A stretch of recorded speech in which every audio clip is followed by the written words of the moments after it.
আরে মামারা নমস্কার। আরে জানি অনেকদিন ধরে ব্লগ আসছে না, আসলে একটু ব্যস্ত ছিলাম, তো চলে এসছে ব্লগ। এটা বড় মার মন্দিরে যাচ্ছিলাম, অনেকদিন আগের ব্লগ পোস্ট করা হয়। আমরা এখান থেকে 4 ভাই যাচ্ছিলাম, আরেক ভাই আসবে, একটু ল্যাদখোর আছে। তারপর সবাই ট্রেনে উঠে গেলাম নৈহাটির উদ্দেশ্যে। পঞ্চপাণ্ডব মিলে স্টেশন থেকে বেরিয়ে মন্দিরের দিকে যাচ্ছিলাম। এ কি রে, আর 2 ভাই কই? ও, আমরা সবাই মন্দিরের সামনে পৌঁছে গেছি, এবার খালি লাইন দিয়ে পুজো দেওয়ার পালা। ফাইনালি পুজো দেওয়ার জন্য আমরা যাচ্ছিলাম, কিন্তু লাইন এত বড় পড়েছে, মনে হয় প্রথমবার আমরা গিয়ে এত বড় লাইনে দাঁড়ালাম। তারপর আমরা পুজো দিতে ঢুকে যাই। এবার তোমরাও একটু বড় মার দর্শন করে নাও। পুজো দেওয়া শেষ হয়ে গেছে, এবার একটু বেরিয়ে ঘোরাঘুরির পালা। চলো তোমাদেরও সবকিছু দেখাতে থাকি, আমরাও ঘুরতে থাকি।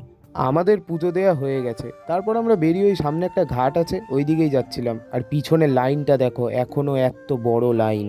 তো ঘাটে বসে আমরা সব বন্ধুরা আড্ডা মারছিলাম, আর তোমরাও একটু দেখে নাও ঘাটটা। বাড়ি ফেরার সময় আমার বন্ধু রক হয়ে গেছিল, আর টিটি পুরোই শখ।